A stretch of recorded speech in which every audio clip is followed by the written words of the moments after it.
Bismillahirrahmanirrahim. Assalamualaikum warahmatullahi wabarakatuh. Alhamdulillahirabbil alamin wal 'aqibatu lil muttaqin. Wassalatu wassalamu ala nabiyyina al-mab'uts rahmatan lil alamin wa ala alihi wa ashabihi wa man da'a bi da'watihi ila yaumiddin. Amma ba'du. Bapak-bapak dan ibu-ibu jamaah Majelis Tafsir Masjid Al-Furqan rahimahullah yang dimuliakan Allah. Alhamdulillah di pagi hari ini kita semuanya masih diberikan kesehatan oleh Allah Subhanahu wa taala. Semuanya sehat nih Bapak Ibu. Alhamdulillah. Kesehatan adalah a'la rizki. Kesehatan adalah rezeki yang paling tinggi, kata As-Sa'di. Kita sering Bapak Ibu berdoa untuk diberikan rezeki harta benda. Padahal rezeki harta benda itu adalah derajatnya adalah adna rezeki yang paling rendah. Buat apa Bapak Ibu harta melimpah, rumah mewah, uang berlipat-lipat, rumahnya meningkat, tapi kalau sakit tidak bisa menikmati. Oleh karenanya kesehatan itu adalah a'la rezeki yang paling. Tentunya yang paling afdal adalah apa rezeki yang paling afdal, yaitu ridho dari Allah Subhanahu wa ta'ala. Dan alhamdulillah Bapak Ibu, sampai yang sekian kali saya tidak pernah menghitung, kita masih istiqomah untuk melaksanakan perintah Rasulullah Sallallahu Alaihi Wasallam, khairukum man ta'allama al-Quran wa 'allama. Sebaik-baik kamu adalah orang yang mengajarkan Al-Quran dan belajar.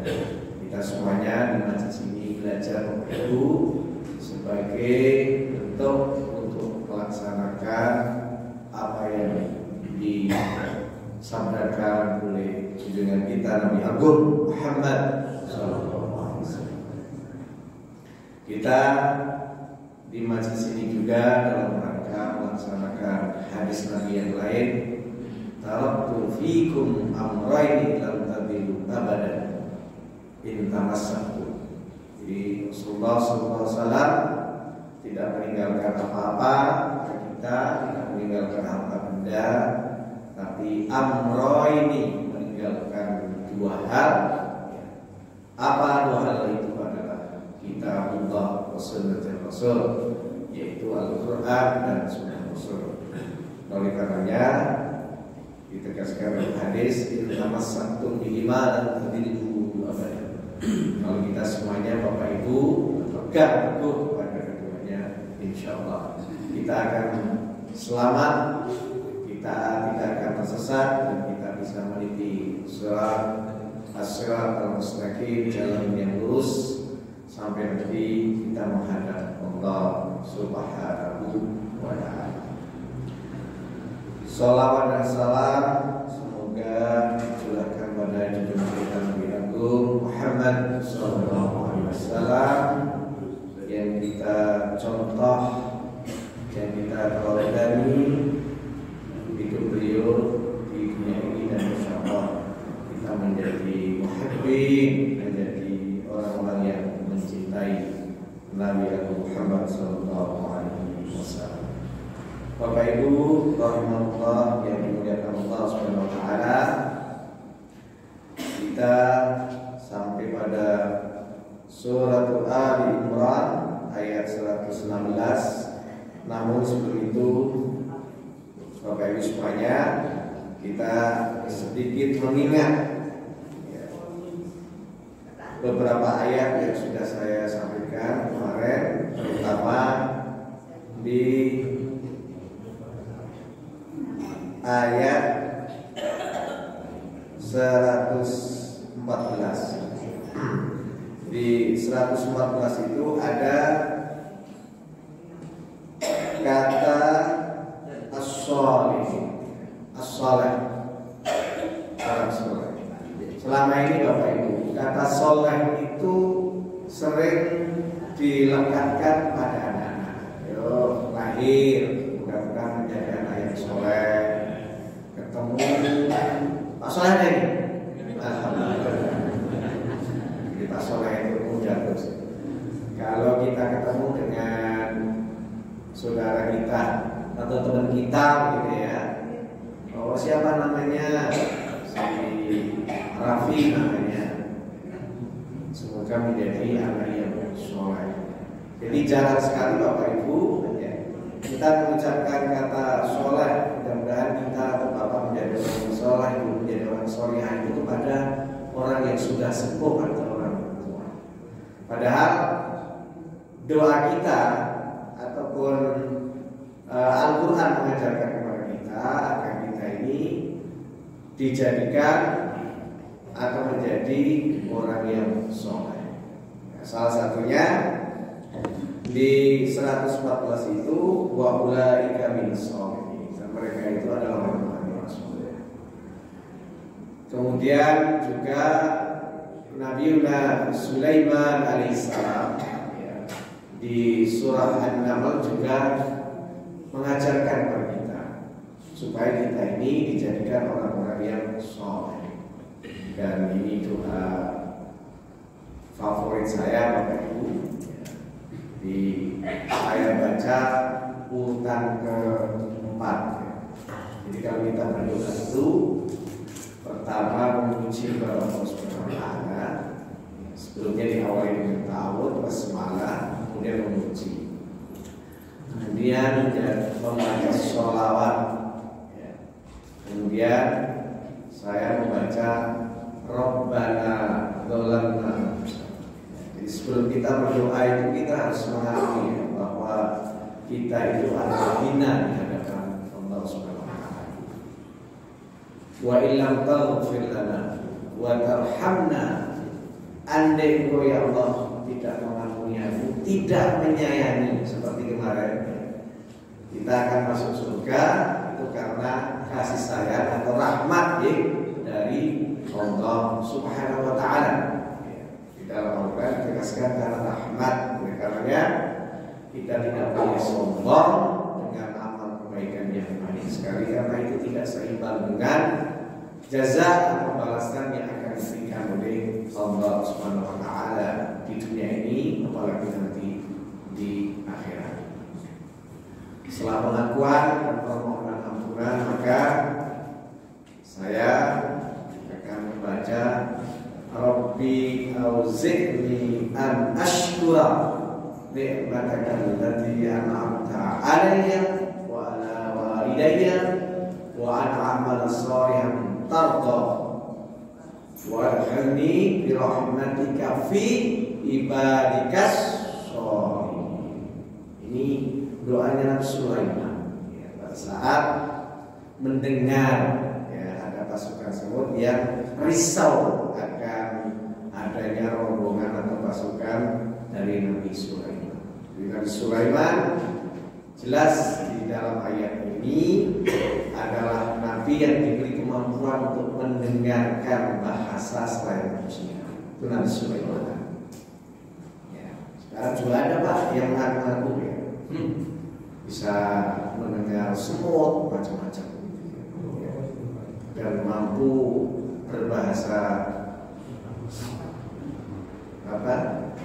Berbahasa bukan Suryani. Ini bahasa kuno begitu. Nah, saya juga tidak percaya dan bukan tidak percaya, tapi belum pernah ketemu ya di kitab Sunda. Tapi apakah selevel dengan Nabi Sulaiman alaihissalam?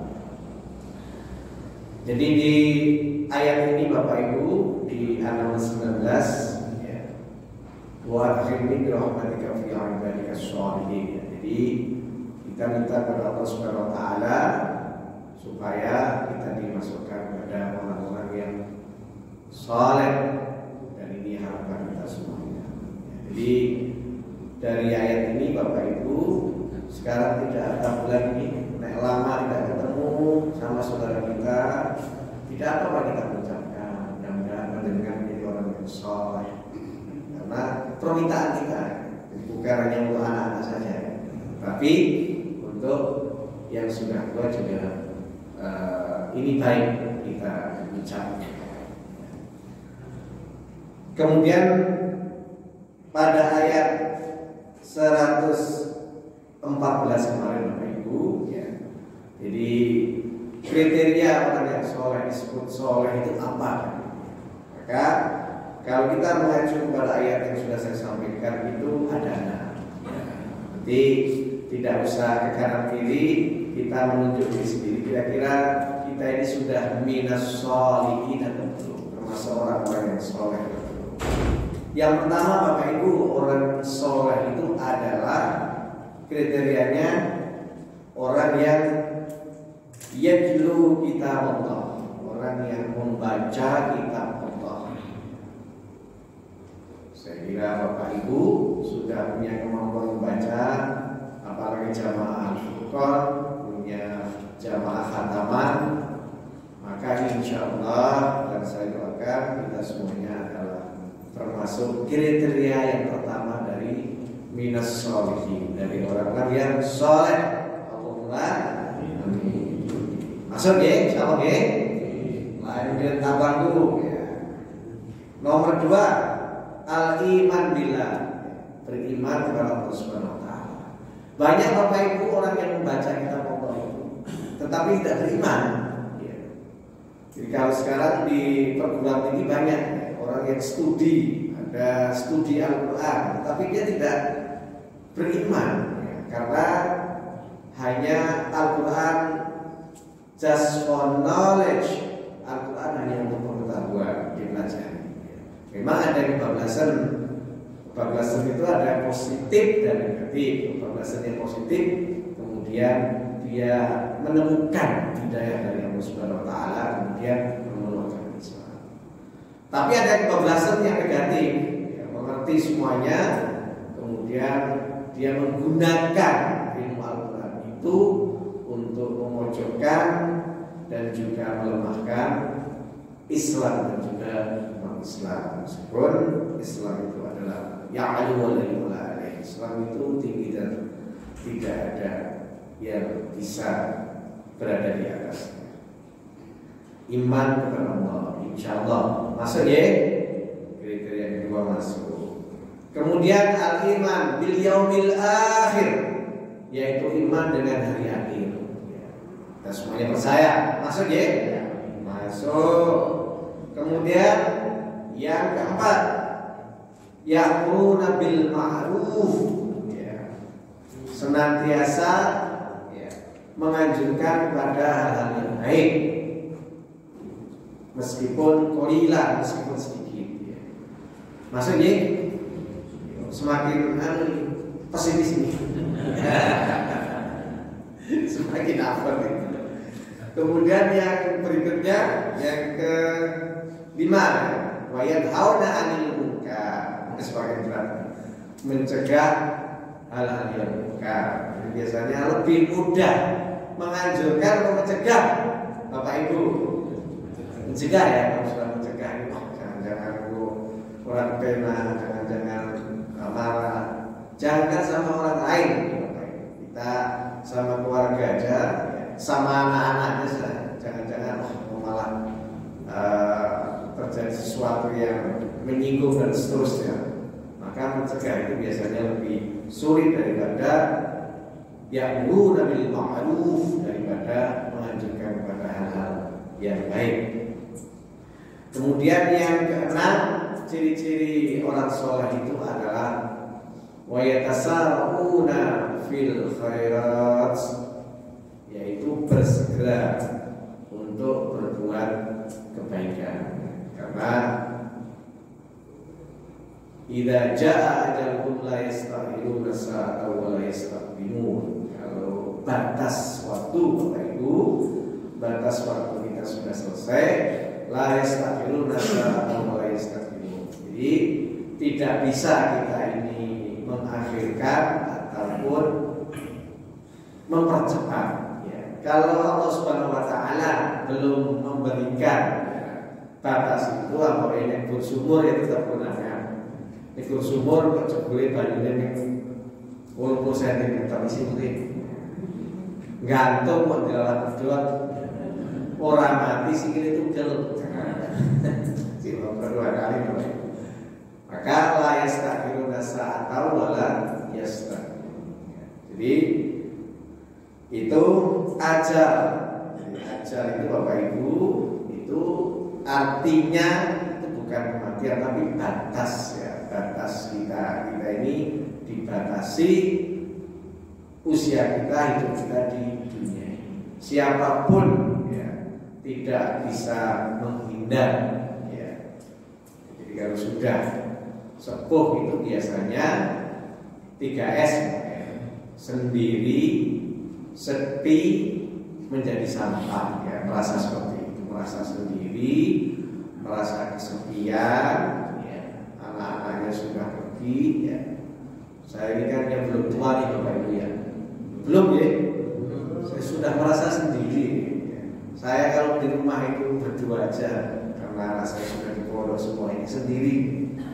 Saya juga akhirnya risau juga ya. Tapi kalau saya sudah tua, anak sudah nikah itu seperti apa Mas saya?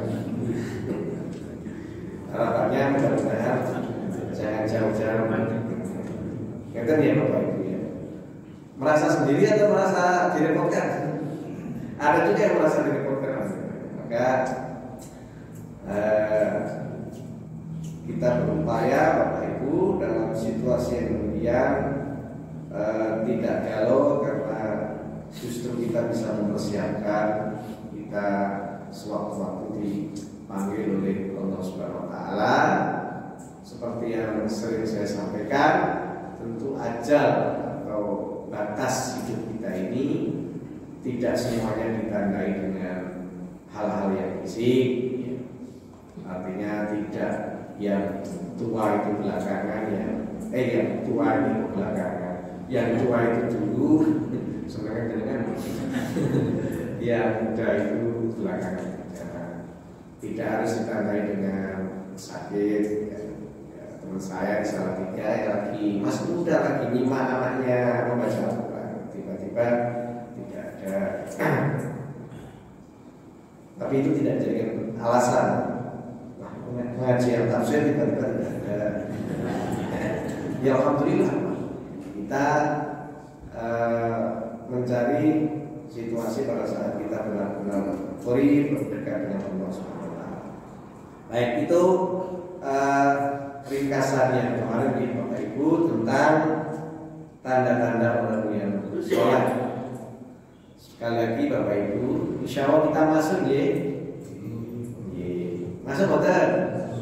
Masuk insya Allah. Kalau belum kita pakai ini. Jadi sekali lagi doa kita mudah-mudahan memang ada istilah yang lain menjadi orang yang mukmin, beriman, mustaqim, bertakwa. Tapi Nabi Sulaiman mengajarkan kepada kita agar kita berdoa kepada Allah, kita dimasukkan menjadi orang-orang yang soleh. Kita sering berdoa agar kita husnul khotimah. Ditambahin nih, kalau tidak hafal An-Nahl 19, Rabbi auzi'ni an ashkura ni'mataka allati an'amta 'alayya wa 'ala walidayya wa a'mal shalihan tarda wa adkhilni bi rahmatika fi 'ibadika shalihin. Allah Subhanahu Wa Taala paham menggunakan bahasa Indonesia. Orang Israel Indonesia bahasa Jawa. Jangan bahasa manusia. Allah Subhanahu Wa Taala nabinya saja bisa memahami bahasa makhluk selain manusia, apalagi Allah Subhanahu Wa Taala. Maka Allah Subhanahu Wa Taala memahami apa yang tercetik dalam jiwa kita. Baik Bapak Ibu, kita lanjutkan 116 ini. A'udzubillahi minasyaitonir rajim. Bismillahirrahmanirrahim. Innal ladzina kafaru lan tughniya anhum amwaluhum wala auladuhum minallahi syai'an wa ulaika ashabun nar hum fiha khalidun. Jadi setelah Allah Subhanahu wa taala berbicara tentang kriteria orang-orang soleh, Bapak Ibu, kemudian Allah Subhanahu wa taala mengawali di ayat 116 ini dengan inna, yang menunjukkan penegasan sesungguhnya orang-orang kafir, maksudnya ini adalah orang-orang yang tidak beriman, yang menolak tentang kebenaran Islam waktu itu, lan tughniya anhum amwaluhum, maka harta mereka itu tidak bermanfaat, wala auladuhum, anak-anak mereka juga tidak bermanfaat. Jadi harta yang kita miliki, harta yang mereka kuasai dan anak-anak keturunan mereka itu, orang-orang yang ingkar itu tidak akan meringankan beban kita pada saat ditimbang sebagai sebuah amal soleh. Oleh karenanya Bapak Ibu, kunci yang pertama adalah iman. Iman itu menjadi pengikat bahwa ataupun syarat amal soleh itu diterima oleh Allah Subhanahu wa taala. Jadi bagaimana kalau ada orang kafir, orang yang tidak percaya dengan iman, kemudian menggunakan hartanya untuk kemanusiaan, menolong dan seterusnya. Maka secara kemanusiaan, menurut ayat ini Bapak Ibu, tentu semuanya dikembalikan ke rahmat Allah Subhanahu wa taala, apakah itu menjadi pahala. Tapi ayat ini kalau kafaru mereka ingkar, maka yang mereka berikan, apalagi niatnya bukan ridho Allah Subhanahu wa taala, niatnya supaya saya terpilih lagi menjadi DPR, menjadi bupati, menjadi gubernur, ini semakin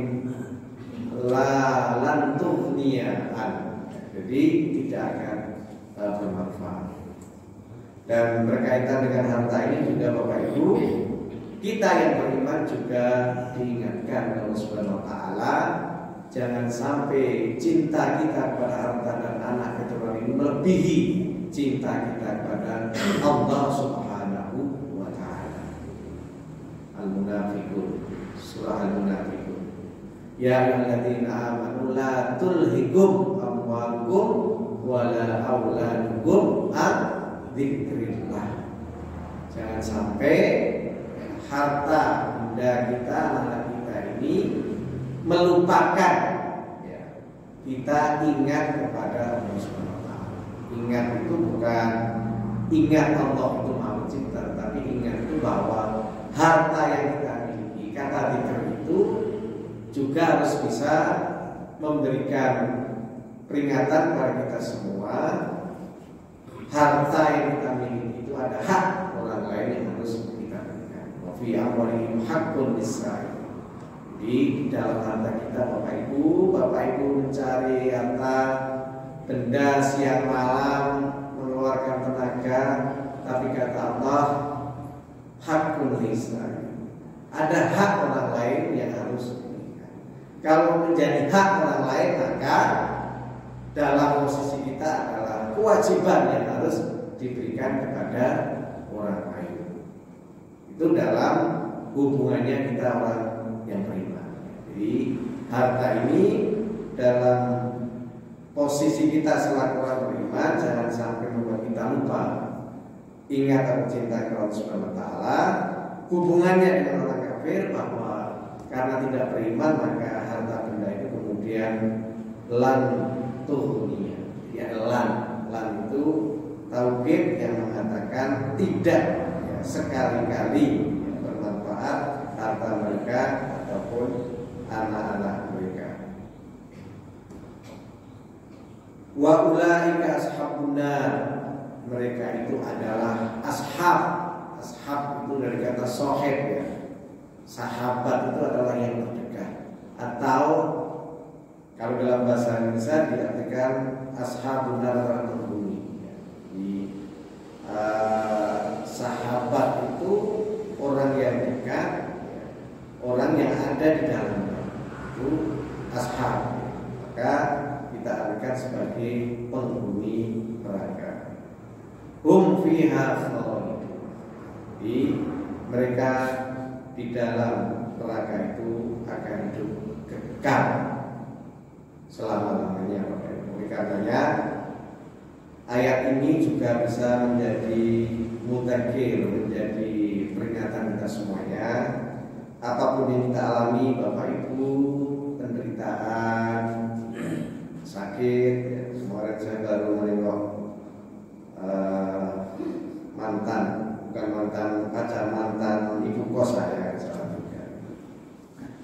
Jadi yang dulu pas saya bekerja itu, beliau itu kanker ya, harus kemo.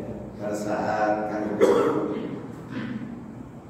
suaminya, Pak Karta namanya, tidak, ya hanya sakit sebentar. Jadi selama ini mengantarkan untuk kemo itu, tapi yang di kemo kuat, tapi yang antar yang tidak kuat. Memang bapak-bapak seperti itu ya. Jadi meskipun istrinya yang dikanker, tapi penderitaan itu suaminya bapak itu pun lebih. Karena tenaganya, karena mikir duitnya gitu. Dan bapak-bapak itu juga hati-hati ibu-ibu ya. Penderitaan itu tidak pernah disampaikan. Itu karakter laki-laki itu ya. Kalau bapak atau suami ibu itu diam saja, itu juga harus dipancing-pancing supaya ngomong ya. Jadi saluran laki-laki itu sangat terbatas, sehingga apa yang terjadi itu sering dipikir sendiri. Kalau sudah sepaneng, akhirnya stres nih Bapak Ibu ya. Kalau sudah stres, stroke kan gitu, urutannya gitu ya. Tapi kalau ibu-ibu itu jalannya ada, bisa menangis, bisa bengok-bengok gitu ya. Nah itu menyalurkan segala kepenatan sehingga fisikanya bekerja. Masa Ustaz tadi menangis, Pak Soleh nangis lah ya malah tidur. Jadi kita ini dari kecil untuk laki-laki itu calanan ya nangis pantas ya. Padahal kan kita juga punya hati loh ibu-ibu. Laki-laki juga punya hati, laki-laki juga manusia. Punya hati yang harus disalurkan di keluarga. Jadi saya kan tahu persis karena istri saya juga bekerja. Kalau istri saya ada masalah di kantor, ceritanya langsung sampai malam gitu kan. Tapi kalau kita kan enggak ya, kita diam saja kan. Kita jarang urusan kantor itu di rumah. Soalnya cerita nanti bisa dibilang lana-lana kok menyek gitu ya. Makanya kita tidak, itu kita benar. Kemudian Bapak Ibu, tadi pelajaran bagi kita, apapun penderitaan kemiskinan kita di dunia ini ternyata hanya sebentar, hanya sebentar. Jangan loro-loro aku menderita ini tidak.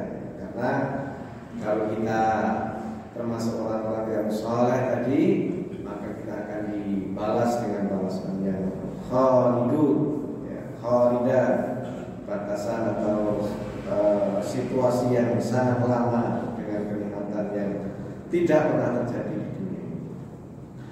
Baik, berikutnya Bapak Ibu 117.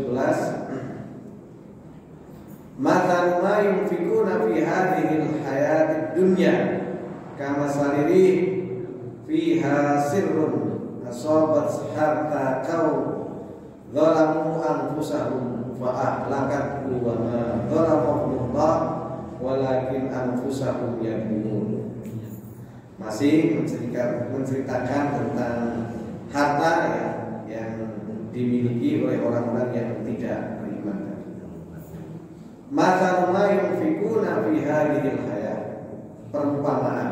Jadi kata masal ini Bapak Ibu, perumpamaan itu sering sekali digunakan di dalam Al-Quran. Nah ini cara atau metode Al-Quran mengajarkan kepada manusia membuat tafsir atau perumpamaan. Seperti yang sering juga kita mendengar, bagaimana Allah Subhanahu Wa Taala memerintahkan manusia untuk bersedekah berinfak, maka menggunakan kata matalul ladzina yunfikuna fi sabilillah. Jadi perumpamaan orang yang membelanjakan hartanya di jalan Allah. Jadi kata masal itu sering digunakan untuk sampai pada tujuannya adalah amar atau perintah kepada kita semuanya menuju sebuah kebaikan. Ini satu kalimat yang sangat luar biasa, meskipun innallaha ala kulli syai'in qadir, Allah itu berkuasa, tetapi redaksinya sangat bijaksana, sangat menyentuh bagi orang-orang yang beriman, bagi orang-orang yang memahami kalimat-kalimat Al-Quran. Di kata mata perumpamaan, mata rumah yang fikuna fi hadhil hayatid dunya. Jadi perumpamaan mayun fikuna, jadi orang-orang yang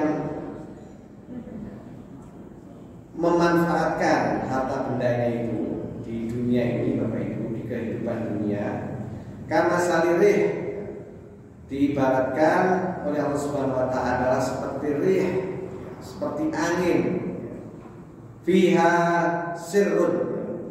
Jadi angin apa kalau bahasa Indonesia ini? Angin yang membawa suasana yang sangat dingin. Asobat, dinginnya ekstrim, Bapak Ibu ya. Asobat harta kaumin. Kemudian angin yang suasananya sangat dingin ya, rasanya sangat dingin ekstrim itu mengenai harsa kaumin, mengenai tanaman dari kaum dolamu anfusahum, yaitu kaum yang menganiaya pada dirinya sendiri. Siapa kaum dolamu anfusahum? Kaum yang menzalimi dirinya sendiri itu adalah kembali kepada ayat yang pertama tadi, innal ladzina kafaru, orang yang ingkar kepada Allah Subhanahu wa taala. Jadi orang yang tidak beriman itu, Bapak Ibu, Allah Subhanahu wa taala menyebutkan sebagai orang yang zalimun, orang yang menzalimi, orang yang menyakiti diri sendiri. Di ayat ini juga menegaskan bahwa hidup ini adalah pilihan, beriman ataupun tidak beriman. Kemudian diibaratkan angin tadi ya, fatah lagaku, maka angin yang dingin tadi menghancurkan tanaman. Jadi harta yang banyak yang dimiliki, yang dia belanjakan itu, Bapak Ibu, kalau tidak beriman itu ibarat ya, tanaman yang rusak karena ada tiupan angin yang sangat dingin. Di ilmu pertanian, Bapak Ibu, ya, ada angin yang itu kemudian bisa merusak ya calon buah gitu, atau buah-buahan yang dia akan besar. Jadi Allah mengibaratkan seperti itu.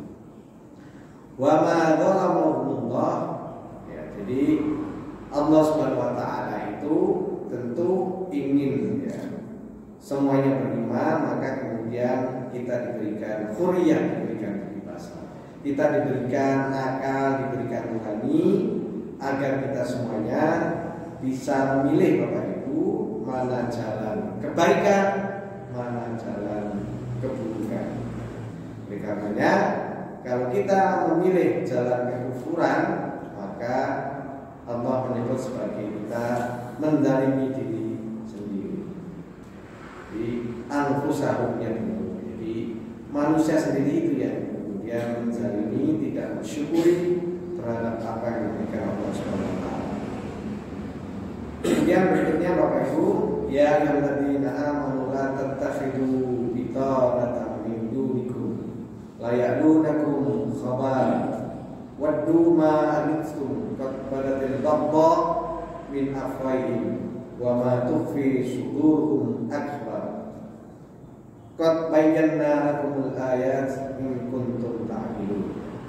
Di ayat ini juga masih berbicara, Bapak Ibu, tentang orang munafik, kemudian orang-orang Yahudi yang tidak percaya Nabi Muhammad, juga orang-orang Nasrani yang tidak percaya bahwa Nabi Khatimul Anbiya wal Mursalin itu adalah Nabi Muhammad sallallahu alaihi wasallam. Nah, kepada mereka ini Bapak Ibu, orang Yahudi, orang Nasrani dan orang munafik itu, maka Allah Subhanahu wa taala mengingatkan pada waktu itu, ya ayyuhalladzina amanu la tattakhidu bitanah. Wahai orang-orang yang beriman, janganlah kamu memilih atau mengangkat bitanatan. Bitanatan itu dari kata batona. Dari istilah kita ada lahir, batin. Lahir itu yang tampak, batin itu yang tidak tampak. Batona itu juga bisa berarti perut, batnun. Perut itu yang kelihatan atau tidak? Tidak ya, kita tutupi di dalam. Kecuali orang India, itu malah ditunjukkan orang India. Saya kan 3 minggu di India itu, jadi dosen-dosen saya itu ternyata tidak jauh beda dengan film. Jadi mereka yang diajak kita yang malu. Jadi model pakaiannya itu memang ditutupi yang perlu, tetapi ketat gitu ya. Pakaiannya seperti itu. Kalau yang di film kan memang tidak ditutupi ya. Tapi kalau di kampus itu ditutupi, tapi memang perut itu ditampakkan.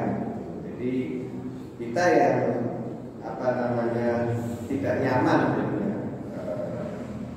dengan penampilan Indonesia itu batnun ya. Jadi perut. Jadi batin itu sesuatu yang yang mendalam gitu, yang esensi itu yang ada dalam diri manusia. Di perut kan esensi gitu. Nah, bitonah di sini juga bisa diartikan orang yang terdekat. Jadi tidak, kan dalam ayat lain surah Al-Maidah kan ada pemimpin gitu, tapi bitonah itu lebih pada teman yang dekat. Jadi jangan mengangkat teman yang dekat minggu nikum ya. Jadi selain orang-orang yang beriman. Layakunakum khabar. Jadi orang-orang yang dekat ya, yang selain orang-orang yang beriman itu ya, mereka adalah layakunakum khabar. Jadi selalu menimbulkan khabar. Khabar itu bisa berarti junun, gila, bisa berarti ruwet ya. Orang gila itu kan ruwet ya. Ruwet ya. Ya, judi ya, gila judi siapa ya, jadi tapi sehat itu ya. Jarang orang gila itu juga sakit katanya. Padahal dari sisi medis kan mestinya dia itu akan cepat masuk angin ya. Ya orang keroan, orang periksa dokter ya, turun di mana-mana, tapi usianya yang cukup panjang. Meskipun banyak juga yang meninggal di pinggir jalan. Saya berpikir kira-kira apa yang membuat orang itu sehat gitu ya? Karena orang gila itu kan tidak mikir apa-apa ya. Ternyata 3 pola tadi yang sering saya berpikir Bapak Ibu itu menjadi benar kita sesungguhnya. Orang itu bisa hidupnya lama terus karena 3 pola ya. Pola makan, pola pikir, kakek pola gitu ya. Jadi memang berpikir itu menghabiskan energi yang sangat banyak sekali. Maka kita harus selalu berpikir yang positif, atau dalam bahasa agama kita adalah don, tersuudon itu terhusnudon itu menjadi sangat penting, atau dalam bahasa psikologi modern adalah positive thinking, husnudon. Maka apa yang diberikan Allah Subhanahu wa taala itu kita harus senantiasa husnudon. Nah, itu cara kita semuanya Bapak Ibu agar kita selalu sehat. Jadi kesehatan itu bukan semata-mata fisik, tetapi juga ada kontribusi pikiran kita. Maka husnudzon itu sebagai upaya kita senantiasa bersyukur ya, atas apa yang diberikan oleh Allah Subhanahu wa taala kepada kita semua. Itu khabar. Jadi mereka itu Bapak Ibu digambarkan di sini orang-orang Yahudi, orang-orang Nasrani yang tidak percaya kepada kehadiran Nabi Muhammad dan kitab yang diturunkan kepada Nabi Muhammad SAW itu termasuk juga orang-orang yang munafik, lain di bibir lain di hati itu, mereka sering sekali menjadikan orang-orang yang beriman itu khabalan. Jadi dalam kemudaratan, kerewetan, kesulitan ya. Waddu ma'anitum ya. Jadi mereka itu waddu itu artinya mereka menyukai ya, dalam situasi ya, menyukai pada situasi kita semuanya itu susah. Kalau kita ini susah, mereka waddu, mereka suka, mereka tertawa. Qad badatil wadda ya.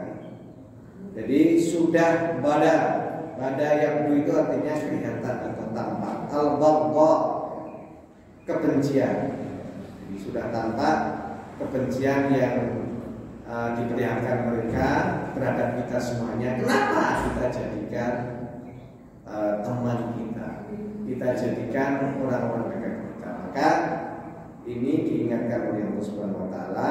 Memang konteks ini adalah pada waktu itu. Dan ayat ini Bapak Ibu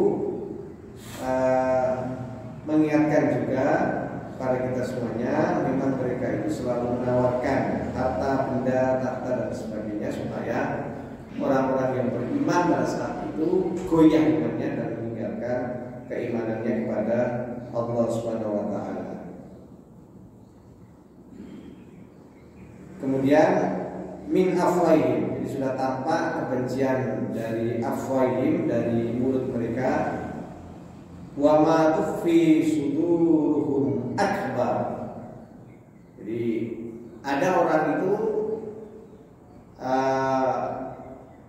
ini lain di mulut, lain di dalam. Jadi ada orang yang di Al-Quran dikisahkan dia sudah kelihatan ya, apa membenci orang-orang yang beriman, tetapi fi sudurihim akbar. Jadi tetapi yang ada kebencian yang ada di dada ini ya, sudur itu dari kata sodrun ya.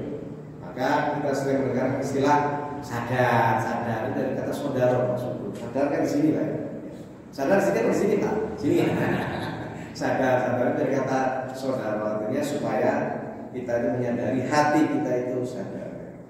Jadi ada orang yang sudah tampak kebenciannya, menceritakan pada saat itu kepada orang-orang yang beriman karena tadi mereka berbeda keimanannya, tetapi kebencian yang di sudur, yang di dalam hati itu akbar, yang lebih besar. Ada yang seperti itu, dan juga ada yang di mulut manis tapi baghdha, kebencian itu ada di sudur juga ada. Maka kita disuruh hati-hati, kita disuruh mencermati agar kita tidak keliru. Insyaallah Bapak Ibu, kita dari ayat ini juga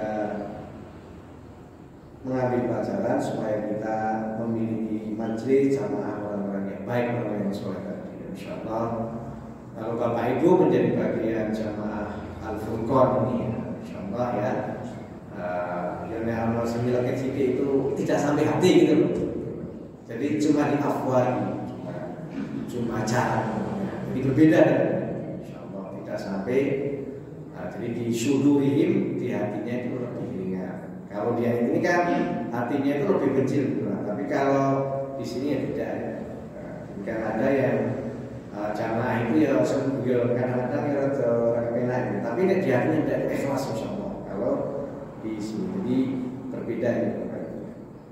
Kemudian qad bayyana lakumul ayat. Jadi Allah sudah menjelaskan kepada kamu yang orang-orang waktu itu ya Bapak Ibu umat Muhammad. Allah mengatakan sudah jelas tanda-tandanya ta'qilun, jika kamu semuanya berpikir. Jadi sekali lagi Bapak Ibu, ayat ini mengingatkan kepada orang-orang yang beriman pada waktu itu supaya hati-hati menghadapi orang-orang Yahudi, orang-orang Nasrani dan orang-orang yang munafik. Dan di surat Al-Baqarah awal kan dulu ini sudah kita sampaikan ya. Jadi kalau orang munafik itu wa idza laqul ladzina amanu qalu amanna. Kalau bertemu dengan orang-orang beriman, saya beriman.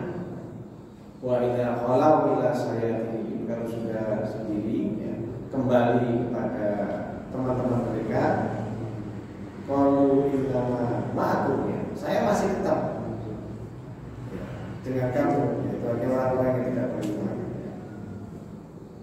Dan dia mengatakan bahwa kenapa kamu mengaku beriman? Kata Allah, karena mereka hanya innama nahnu mustahzi'un. Jadi mereka itu hanya mengolok-olok saja kepada orang-orang beriman. Itu kaitannya Bapak Ibu dengan surat Al-Baqarah yang awal, ketika Allah Subhanahu wa taala berbicara tentang orang-orang yang munafik.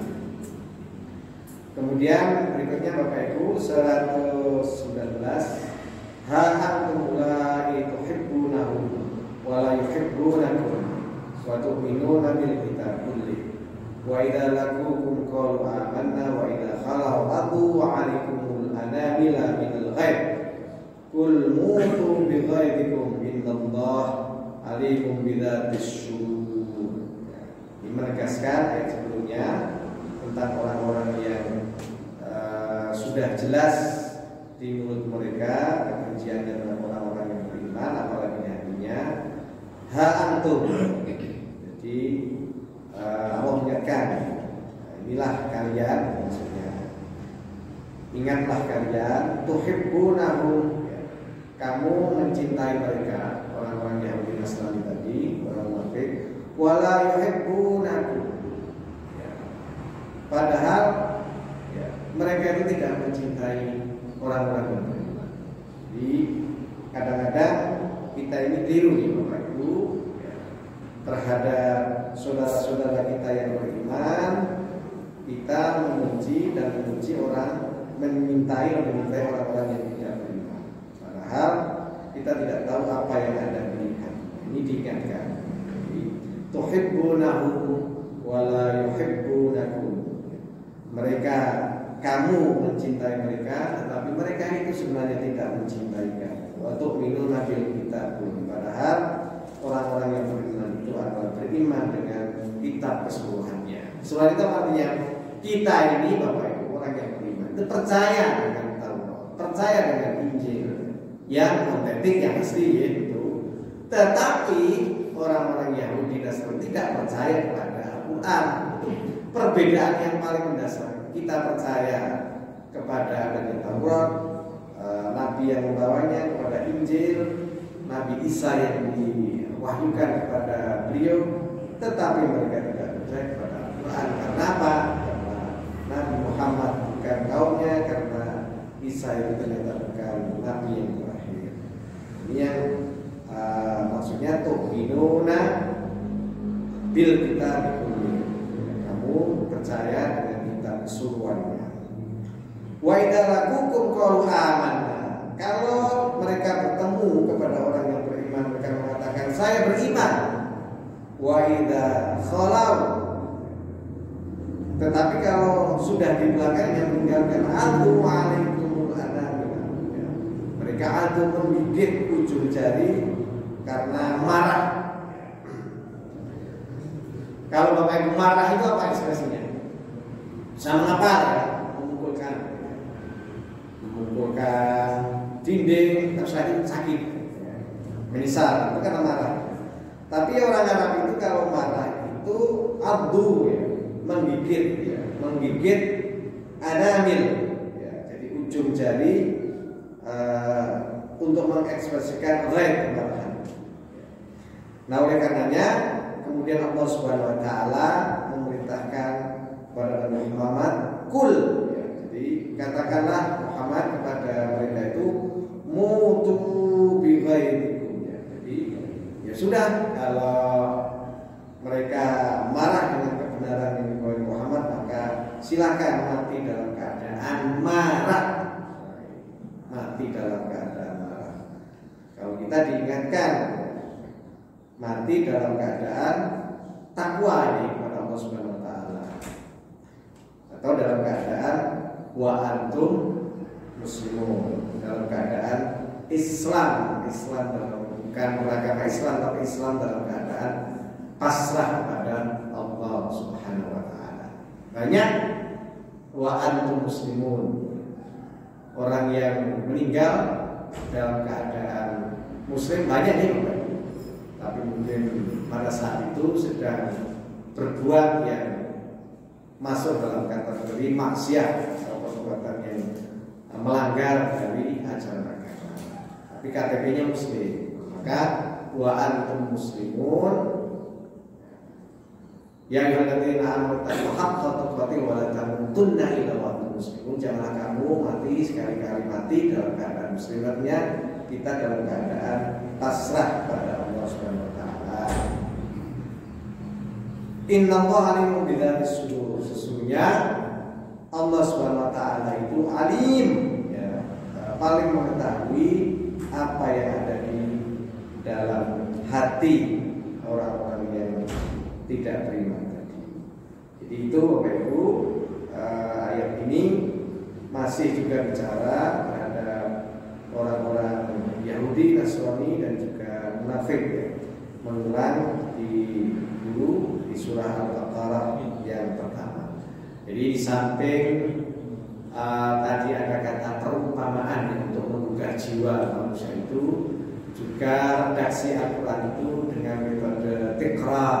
Apa tikrar itu Bapak Ibu? Yaitu mengulang-ulang ayat-ayat sehingga orang yang membaca itu selalu diingatkan, dan juga berkaitan dengan surat ataupun ayat-ayat yang terdahulu. Itu metode Al-Quran mengajarkan kepada kita dan juga memberikan kesadaran kepada kita semuanya untuk senantiasa beriman kepada Allah Subhanahu wa taala. Saya kira demikian Bapak Ibu yang dapat saya sampaikan. Mudah-mudahan beberapa ayat ini bisa menambah pengetahuan kita semuanya kepada Al-Quran, menambah cinta kita kepada Al-Quran, dan mudah-mudahan kita selalu istiqomah untuk mengamalkan khairukum man ta'allama al-Quran wa 'allama. Sebaik-baik kamu adalah orang yang mengajarkan Al-Quran dan juga belajar tentang Al-Quran. Dan tentu yang terakhir, mudah-mudahan kita semuanya dimasukkan ke golongan minas sholihin, orang-orang yang soleh. Amin ya rabbal alamin. Alhamdulillah, mohon maaf Bapak Ibu ada kesalahan, kekeliruan dan kebodohan tersendiri. Kalau kebenaran insyaallah itu semuanya dari Allah Subhanahu wa taala. Bila taufik wa hidayah wa hidayah mustaqim. Kita tutup dengan hamdalah. Alhamdulillahirabbil alamin. Assalamualaikum warahmatullahi wabarakatuh.